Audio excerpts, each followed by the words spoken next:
What's up, everybody? It's the Power Rankings Podcast, aka the Power Rankings Show. I'm your host, Elliot Harrison, as always. You guys are so sick of my voice, aren't y'all? Maybe not. It's a little raspy. It's a little Stevie Nicks-ish. Yay me. And I should say that I am pleased to be joined, as always, by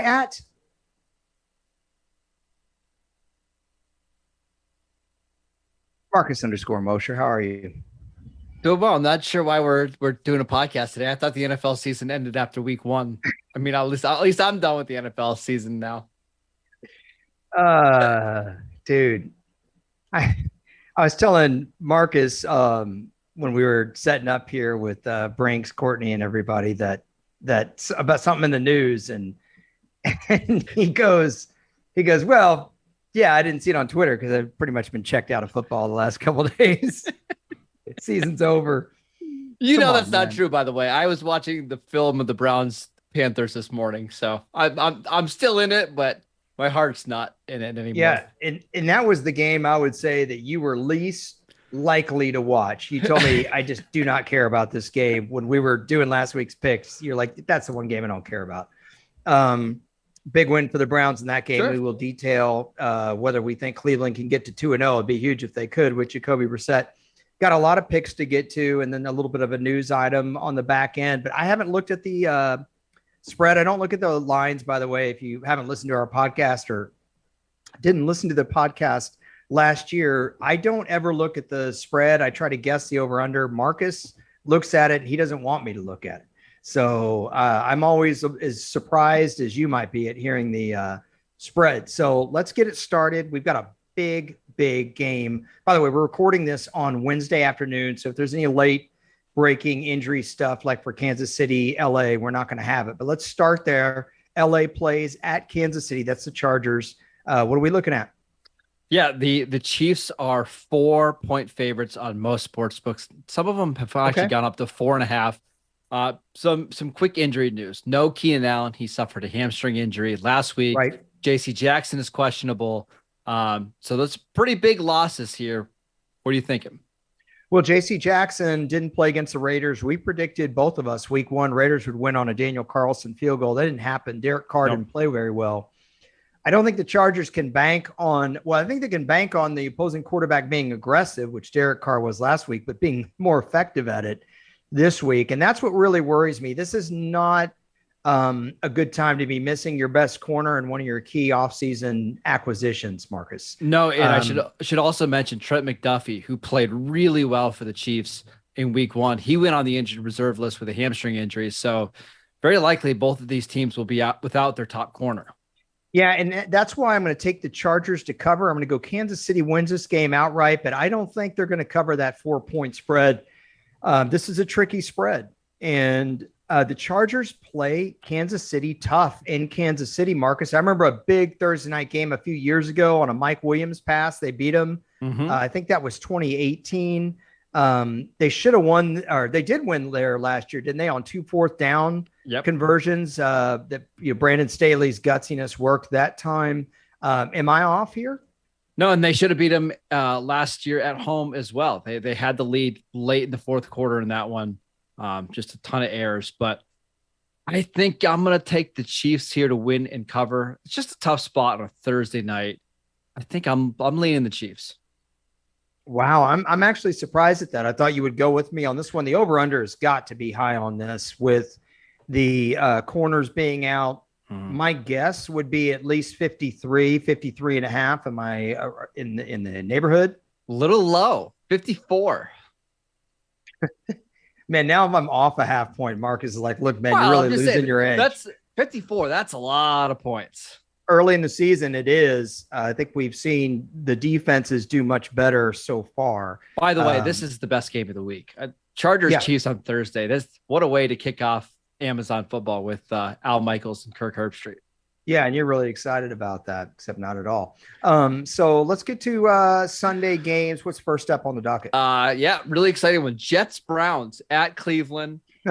Browns are 6-point favorites in this game. There is no way in the world you're getting me to bet on Jacoby Brissett and the Browns as a 6-point favorite. Yeah, that's tough. I would totally walk away from this one. The over-under on this one has got to be low. I'm going to go 42 on the nose. Way too high. 40. Way too high. Well, I will also say there are several sports books out there right now with that line sitting at 39. That's too low to go under. I just that's really hard because all it takes is a pick six, a mistake. Granted, I don't think Joe Flacco's a turnover machine, and Jacoby Brissett certainly isn't. The Browns are going to run the football, and I think that's how they win. I think the Browns win outright. I walk away from this line. Yeah. Next one, Tampa Bay at New Orleans. Really, really good 1:00 game. I'm going to let you guess the spread here. What do you think the spread is? Well, I think most people would be inclined to say, "Oh, Tampa Bay is at home. They looked really good last week." It's in New Orleans. Oh, it's in New Orleans. I'm sorry. We got it. I screwed that up. Excuse me. The problem here is that New Orleans kind of has Tampa Bay's number, and I just don't think Vegas can ignore that. And it wasn't just Drew Brees, by the way. This happened with them last year. It happened when Taysom Hill had to play. You remember that Sunday night game? The Saints just ran all over them down in Tampa. Yep. Was that 2020? I think 2020. Yep. Taysom Hill went off. It wasn't even close. All right. So given that this game is, doggone it. You said this game's in Tampa. It's in New Orleans. Oh, it's in New Orleans. Then I'm gonna say I'm gonna go even, straight up even on this. Bucks 2.5-point favorites on the road. I don't agree with that line at all. No. So what are you taking? I think the line should be even. Doggone it. I think I'm going to take Tampa Bay. I'll go Tampa by a field goal. Yeah, so they'll cover. Yeah. Yikes. Yeah, that's a tough one. That is a really, really tough one. I really wonder if Tampa is going to go, Marcus, with the kind of ball control attack that they went against the Cowboys. I think that would be smart here, honestly. No Chris Godwin for the Bucks. I know people are excited about Julio Jones, but they show that they can win running the football. And, why not get the crowd out of it and take some pressure off the quarterback? Sure. Point total 44.5 in that one. Surprised it's that low. Next one. I'm not actually. I think the defenses are both these teams are pretty decent. Sure. All right. Next one. Carolina at New York Giants. The Giants are 2-point favorites at home. Yeah, this game sucks. Isn't this the one PJ Walker played last year? Yeah, I'm pretty sure they played at New York last year and PJ Walker played, but my memory on Panthers Giants, even though this is an Elliott Harrison special, as you would call it, I'm not watching this one. No, I'm not doing it. I think the Panthers. Do you have any faith in the Giants at all? Yes, but I think that the Panthers are a little bit more desperate team. I think the Panthers win this one. You know what? I'm going to go the Giants to win, Panthers to cover. Cool. Let's move on. Patriots at Steelers. We've seen a ton of line movement in this one. As of right now, the Patriots are 1.5-point to 2-point favorites on the road in Pittsburgh. Okay, so I will take Pittsburgh to go 2-0 here to cover that. I want to just stipulate one thing, though, with this. I picked the spread here with Panthers Giants, but I would not recommend gambling on that game. In fact, I would be extremely careful gambling on any week 2 game. Week 2 is really tough. Historically, people overreact. unless you really feel like it's a sure thing, and we'll try to point out some that are really safe. But any disagreement here, Marcus? You got to be really careful in week 2. Yeah, do not overreact to what you saw in week 1. Having said that, I take the Steelers here. The Patriots offense looked terrible in week 1. Mac Jones banged up. Mac Jones a little bit banged up. I just don't see how the Patriots score much in this game because I think they're going to have to try to run the ball. And Pittsburgh really good at stopping the run, at least what we saw in week 1. I think take Pittsburgh plus the points here. Plus, how much confidence do we have in Matt Patricia running the Patriots offense, especially with a dinged up quarterback on the road? Yeah, I'm with you. Indianapolis Colts at Jacksonville Jaguars. The Colts are 4-point road favorites. Now, remember this game in week 18 last year. Carson Wentz in Jacksonville, and the defense destroyed him. Any chance they do that again? Frank Wright has not beaten the Jaguars in Jacksonville. I'm going to give Colts the road win, but Jags to cover. I'm taking Jacksonville to win outright. Yeah, I knew you were going to go against me on that. You never go with Jacksonville unless you want to go against me. I know how you are. It's just I don't trust the Indianapolis offensive line and pass pro yet. Like I just think Jacksonville is going to be able to get after them a little bit. I think I like Jaguars to cover because Jacksonville's defense didn't allow Carson Wentz to make plays on them last week or anything. No. Except they did. Yeah, it's fine. All right, next game. Dolphins at Ravens. I think this is probably the game I'll watch at 1:00. The Ravens I won't. Yeah, I know. I got your game coming on. Don't worry. Ravens 3.5-point favorites over the. Oh, gosh, that's tough. Yikes. Oh, this is a tough game to call. Miami beat Baltimore last year with Lamar Jackson. That was an ugly Thursday night game in Miami. This is in Baltimore. Does that 3.5-point line make this really tricky for you, though? No, a couple things. Miami could be without both their starting tackles. Teron Armstead and Austin Jackson got nicked up last week. Baltimore doesn't have a great pass rush, but I have a hard time believing Tua is going to be able to do a lot if he's missing both his tackles. I'm taking the Ravens at home. Well, I think even just as important as that is Miami's run game was not there. I know they played well as a team against, New England, but not their run game. And they'll need it this week. I'm going to take Baltimore to win and cover. I agree. Elliott Harrison special. We need like a buzzer or something. Washington Commanders at Detroit Lions. The Lions are favored for the first time in 24 games. They are 1.5-point favorites. They should be. I'll take the Lions to win and cover. I will take Washington to win and cover. No. DeAndre Swift's going to have a game in the passing game this week. That's the prediction. I think Jared Goff plays well. Sorry. That total is really high for Washington, Detroit, 48.5. That is. I would walk away from that, and tough to bet on this game too, because you're betting on the Lions as favorites as much as I think they're going to win. I think I'd be more comfortable betting Baltimore to cover against Miami than Detroit here, but I am picking Detroit to win the game. Fair enough. Next game, we're getting into the 4:00 window. Seattle at San Francisco. When we wrote these lines down earlier today, the 49ers were 10-point favorites. They've actually dropped down to 9-point favorites this afternoon. Yeah, I was wondering if this was going to move. Any significant injuries here besides Jamal Adams? Obviously, he's gone. 49ers, Elijah Mitchell's gone. Anybody else that I'm not thinking of? It seems like Kenneth Walker, the second-round pick for Seattle, is going to try to play in this game, maybe give him a little bit more athleticism in the backfield, but I think you nailed all the big injuries. Couple questions for you here. One, even at 9 points, given the way the 49ers offense played, does that scare you?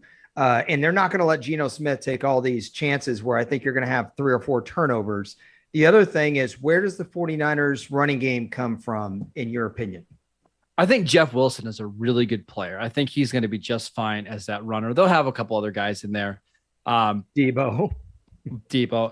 I would take the 49ers with confidence in this game. I think week 1 was Seattle's Super Bowl. They played outside of their minds at home. Now they've got a short week against the divisional opponent.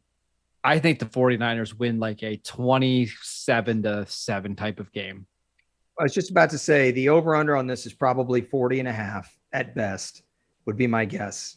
41.5 on most sports books, but yeah, pretty close.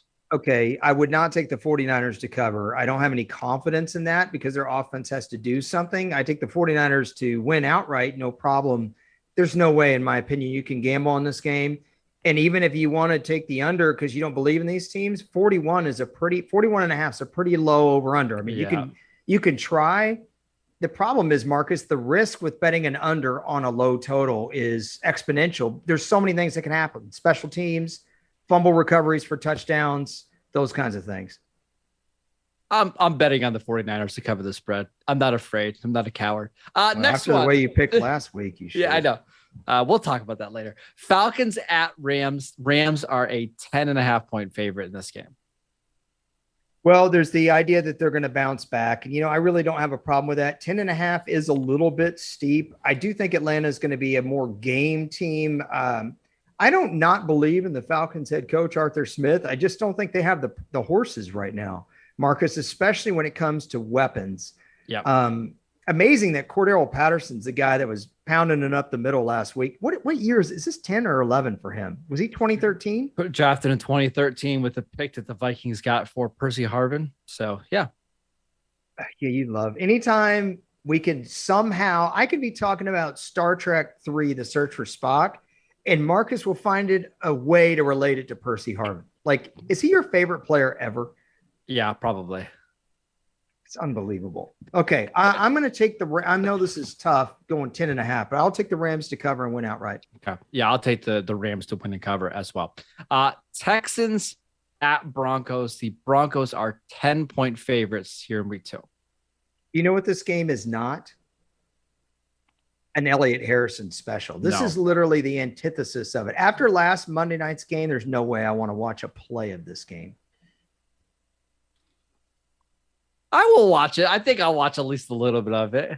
I want to see Russ play well. Of course, I'm going to watch a little bit. Can I just say something out, stupid just for fun? Yeah, it's fine. It's fine. Yeah. Well, it's mostly just the podcast. Next game. Now, this is one you might watch. What are we doing on Texans Broncos? We didn't even. I'm taking the Broncos to win. I'm staying away from that spread. Yeah, I'm with you on that. Okay, that should be another low total, by the way. Would you want to go ahead and guess? Texans. I don't trust either one of these offenses, but maybe they'll give a little bit of credit to Broncos at home. If it's anything over 43, I'd be surprised. You're close. It's 45. That's too high. I'll take the under on that. Yeah, I kind of agree. Next one. Cardinals at Raiders. The Raiders are 6-point favorites at home here. That seems like a lot. It does. I'd stay away from that line because it seems like a lot. I like the Raiders to win outright with confidence, though. Ooh.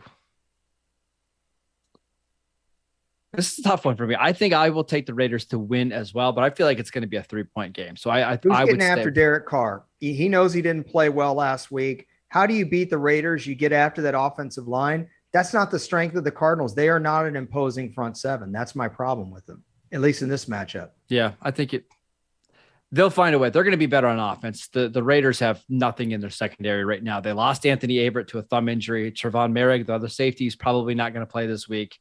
I think they're going to have to get there with their front four. They're going to have to, the Raiders. Yep. Sure. All right, next one. Bengals at Cowboys. Now, let's talk about this line movement. So going into Sunday night football, the Cowboys were 3-point favorites against the Bengals. Okay. Since then, it's gone up to 6 points to 7.5 when I posted it, sent it to Courtney, and now it's up to 8 points. Well, let me just say, whether Dak Prescott was in the lineup or not, I still think the Bengals are a better football team than the Cowboys all the way around. Okay. If we go position, the Bengals kicking game reminds me of the Cowboys kicking game last year. Neither team has really been able to rely on that. I think Joe Burrow rebounds. We have to remember that the Bengals darn near won, as you pointed out, they could have won if their long snapper didn't get hurt. And the first quarter of that game? Yep. That they probably would have won the game, even though they had 5 giveaways. Maybe the Cowboys rally this week and keep it close, but eight points makes it really hard to bet on the Bengals. I think this is a walk away for me. Again, I'm sorry, but another walk away. Yeah, I just don't know enough. I'm taking the Bengals to win and cover in this game. I think there's a chance that Dallas can keep it close. Like, I think there's a chance we go into like midway through the third quarter and this is a 13-10 type of game. I just don't have the confidence the Cowboys are going to be able to score very much. So I think the Bengals will ultimately win like a 23-10 game that's a lot closer than what the final score indicates. Well, let me put it to you this way. There's no way the Cowboys are going to win if they don't stop Joe Mixon. No. I mean, if Joe Mixon has the kind of lanes that Leonard Fournette had last week, especially running to the left, that's just going to make it so easy for Joe Burrow to attack one-on-one coverage because the Cowboys are going to have to dedicate personnel to stopping the run. That's the issue. Correct. I know that's old school, the run to set up the pass, but every once in a while in a game like this, it means something. That's what happened with Tampa last week. All right, our Sunday night football game, it's Chicago Bears at Green Bay Packers. The Packers are 10-point favorites here at home. That's a steep. That's a lot of points for a team that really looked awful. But Chicago's defense, without weather conditions, I still don't trust them, Marcus. No, and you should. And it seems like Alan Lazard is going to be back this week. David Bakhtiari, their left tackle, could be back. Alton Jenkins could be back as well. I've got some special plans for this Packers game, but I'm going to take the Packers to win. I already know what you're doing. Yeah, you just wait. I take the Packers to win. You're going to bring the line down. You betcha I am. You're going to bring it down about 7 to Packers favored by 3. Yep. It's part of a parlay. Smart. I still think Green Bay can at least cover this to where it's a push. What's over under on this game? How much faith is there in these offenses? Because I don't know that there should be. Bakhtiari being back, why are you smirking? It's got to be pretty low. It's 42.5, which seems about the lowest. When you get a spread that's double digits and the point total is 42.5, that's pretty weird rare. Combo. Yeah. Yep. That's all I had to say about it. It's a weird combo. I didn't really have anything intelligent to add outside of that. All right. 2 Monday Night Football games this week. The Tennessee Titans at the Buffalo Bills. Bills are 10-point favorites in this one. Interesting because the Titans have beaten the Bills in each of the last 2 seasons. Any confidence here they pull off the upset? Not really. The Tennessee Buffalo game last year was in Tennessee. There were 2 big 4th down stops in that game. And if I remember right, wasn't that the game that Jeffrey Simmons just played out of his mind? Yeah, and it was the game where Josh Allen kind of stumbled on a 4th and 1. They tried to run a quarterback sneak and he slipped a little bit. Yeah, but I just remember Simmons getting penetration over and over and over, occupying 2 blockers. The other thing with this game is that was the game I'm pretty sure that A.J. Brown came back from injury and was a beast in the second half. Yep. He and Tannehill started linking up in the mid-third quarter. I wouldn't be surprised if A.J. Brown had 100 yards in the second half of that game. Yep. Obviously, he's not there anymore. Unless you think Buffalo is going to free fall with all this time off and feeling themselves from the Rams game, which is possible, I would take Buffalo here to cover, but I would totally be fine if you walked away from this big a line. I think because this game is at Buffalo and it's the first game in Buffalo, I have a feeling that crowd is going to be wild on a Monday night. Like those guys are going to be drinking all day long. It's going to be loud there, Elliot. I think I take Buffalo to win. Probably just stay away from the spread. Sure. All right. Last game of the week. A really, really fun one too. The Minnesota Vikings at Philadelphia to take on the Eagles. The Eagles are 2-point favorites at home, which tells me, Elliot, on a neutral field, odds makers think the Vikings are better. I have to get up and stretch on this one. While you're stretching, I like the Eagles here in this one. I think the Eagles are going to be able to run wild on Minnesota. I think they've got at least the corners to give Justin Jefferson some trouble. He's still going to go off, but to at least slow him down a little bit. I take Philly here. Are you surprised this isn't an even line? No, because it's at Philadelphia. I was surprised that Philly wasn't a 3-point favorite. That's all.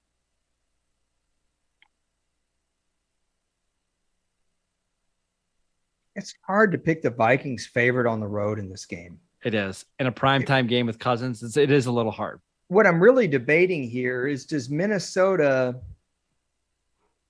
win on a last second field goal? I could see that. The key matchup here is Philadelphia's secondary versus those receivers. Yep. To me, how do you see that playing out? Because that's not advantage Philly.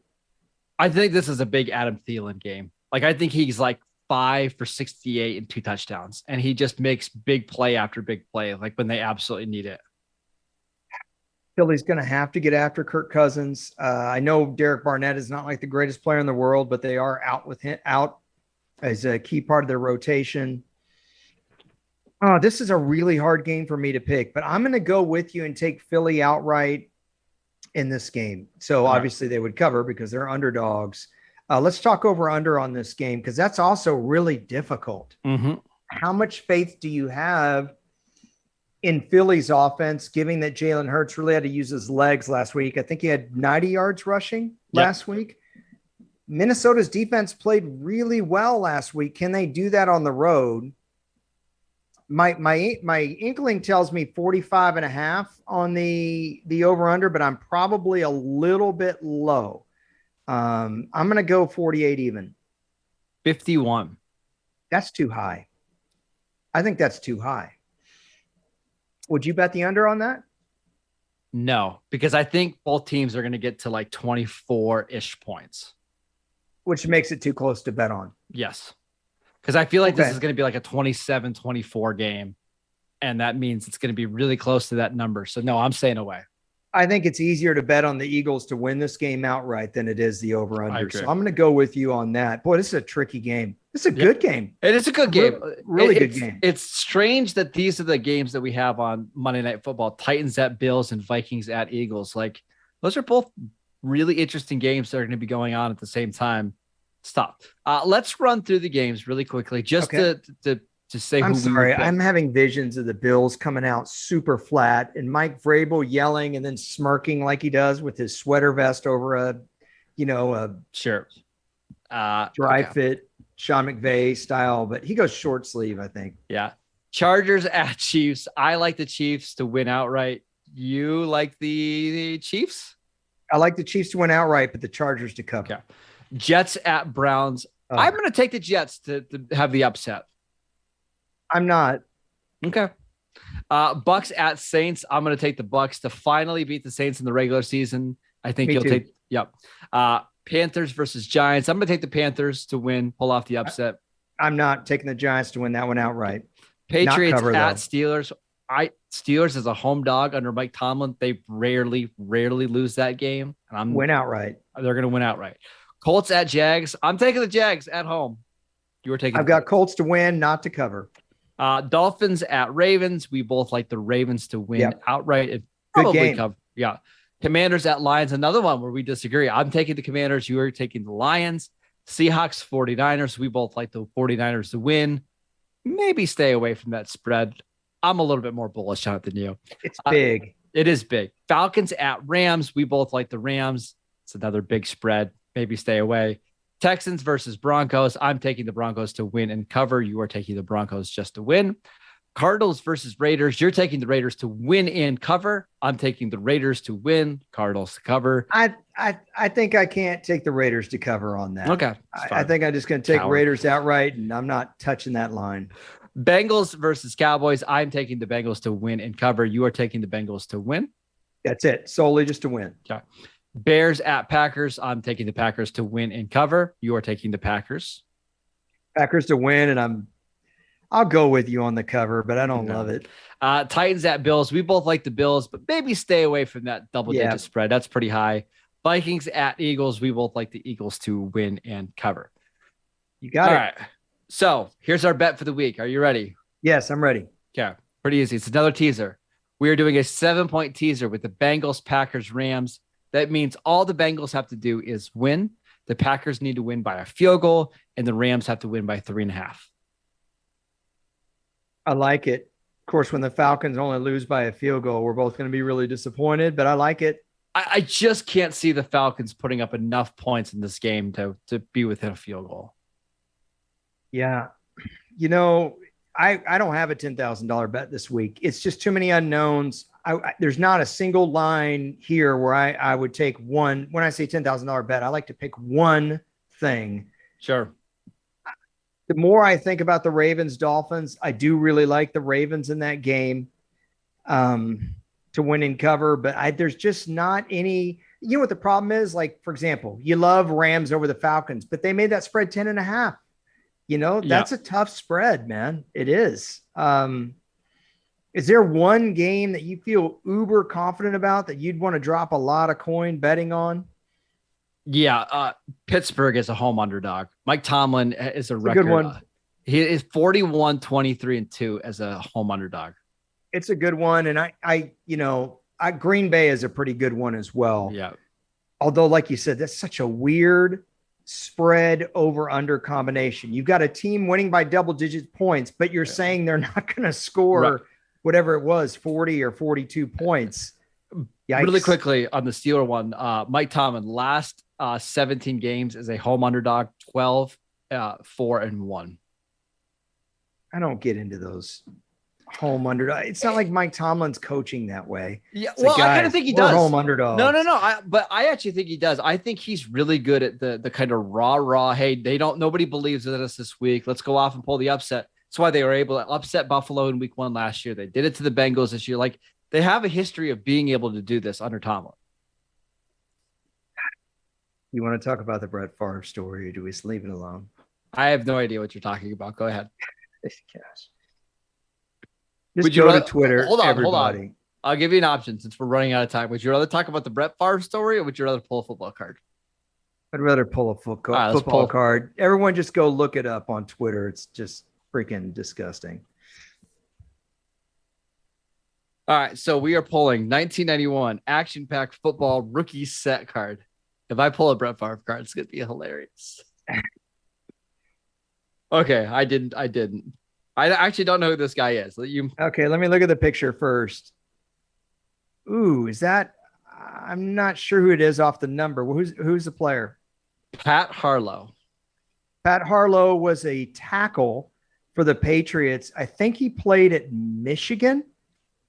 USC. No, he played at USC. Okay, I knew it was one of the big schools. Didn't have this amazing long career. He was a decent player for the Patriots, but the Patriots were absolutely awful. 1990, the Patriots went 1-15. 91, they went 6-10 with this real rah-rah Syracuse coach, and everyone got excited.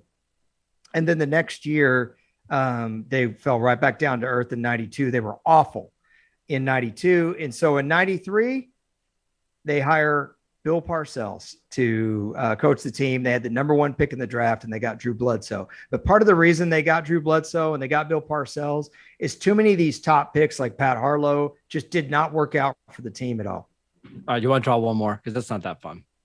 So my little background probably wasn't very interesting. Okay. So. Yeah. Marcus could care less. Oh, no way. We can't do that one. Did you really draw that? Yeah, I did.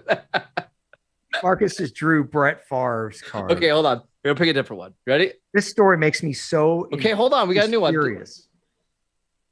Ooh, is that Marion Butts? No, I can't see the number. Better. Eric Bieniemy. Eric Bieniemy with the Chargers. Yeah, okay, so he must have gotten dealt because he was drafted by the Bengals and played for them in 90. Am I wrong on that? So it looks like he was a 2nd-round pick by the Chargers, and then he must have got dealt in preseason to Cincinnati. Yeah. Okay. There we go. And he played for a little bit. Obviously, Eric Bieniemy with the Kansas City Chiefs has earned some notoriety as a coach, but he hung on in the league for a while. The Bengals didn't have much luck either, by the way, with kind of running back prospects for a while. Kajana Carter, I think, went number 1 in the draft and got hurt. So in fact, the Bengals are. I got some updates on the Eric Bieniemy. So he actually spent the first 4 years of his career with the Chargers, never started a game. He only had 803 rushing yards in the first 4 years of his career. Then he went to the Bengals in 95, played for a few years, ended his career with Philly. That's right. They picked him up in 95. I think they may have picked him up after Kajana Carter got hurt. Then in 97, 96, the Bengals picked up Garrison Hurst. I'm pretty sure. And he played 1 year for him. And then they got Corey Dillon in 97. Corey Dillon was awesome. When you were a little kid, he was one of the best backs in the league back when you thought running backs mattered. One of the better Patriots running backs. Yeah, I watched him run for 237 against the then Oilers as a rookie. And I think that was a rookie rushing record for a single game, I think, at the time. But there we go. I cannot believe you pulled that other card, though. It's just stupid. I'll send it to you in the mail. Don't worry. Yeah, I think I want your 88 top set. Oh, you can have it. It's fine. You don't pull any from that. I can't believe you all those boxes of cards. We got to go. Okay. All right. Let's do the parlay again. So we're bringing Green Bay down to 3, right? Yep. We're bringing the Rams 3.5 and the Bengals just to a 0.5 point. So all they have to do is win outright. It's not bad. It's not bad. Our gambling picks were so at best last week. Straight up, I was okay. Look, it's going to be really hard to gamble and win in week 2, and you really need to be careful about it. Week By the 2 way, is tough historically. I had you at 9-7 on the money line, and I was 8-8. I was 9-6-1. Okay, great. It's all right. Don't be mad that I beat you. God, it's week you 1. Get mad. Long Get the music, please. Thank you. Hey, love you, mean it. He's Marcus Mosher. That's at Marcus_Mosher to you. That's the host we're talking about of Locked On Cowboys with Landon McCool. Give Landon a follow. Landon never promotes my work. And then covers the Raiders for USA Today. I'm at Harrison NFL on Twitter. We thank Courtney and all the folks at Brings. And we will talk to y'all another time. See you later.